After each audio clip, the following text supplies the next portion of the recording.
যুক্তরাষ্ট্র ও ইসরায়েলের সঙ্গে তীব্র সামরিক সংঘাত আর হরমুজ প্রণালীতে চরম উত্তেজনার মধ্যেও বড় অঙ্কের রাজস্ব আদায়ের দাবি করল তেহরান।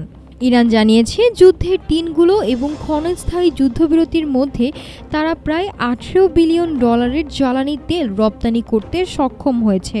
ইরানের তেল মন্ত্রণালয়ের ওয়েবসাইট সূত্রে জানা যায়, প্রত্যক্ষ সংঘাত চলাকালে 11.5 বিলিয়ন এবং পরবর্তীতে ভেঙে যাওয়া যুদ্ধবিরতির সময়ে আরও 6.5 বিলিয়ন ডলারের তেল বিক্রি করা হয়।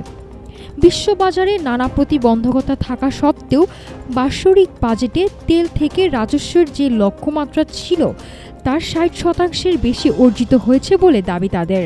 তবে তেল মন্ত্রণালয়ের এই দাবি জন্ম দিয়েছে নানা আলোচনার।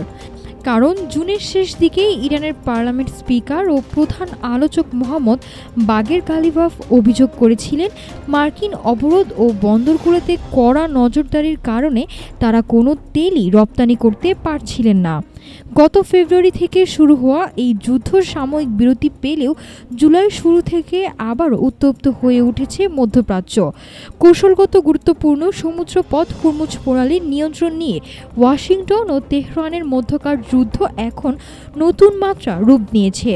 মার্কিন সামরিক চাপ ও অর্থনৈতিক অবরোধের মুখে দাঁড়িয়েও শত কোটি ডলারের তেল বিক্রি তেহরানের শক্ত অর্থনৈতিক অবস্থানের বার্তা দিচ্ছে। তবে হরমুজ প্রণালীতে নতুন করে যুদ্ধ ছড়িয়ে পড়ার এই সময়ে এই রপ্তানির ধারা ইরান কতদিন ধরে রাখতে পারবে সেটাই এখন দেখার বিষয়। নাফসামিয়া, ঢাকা টুডে।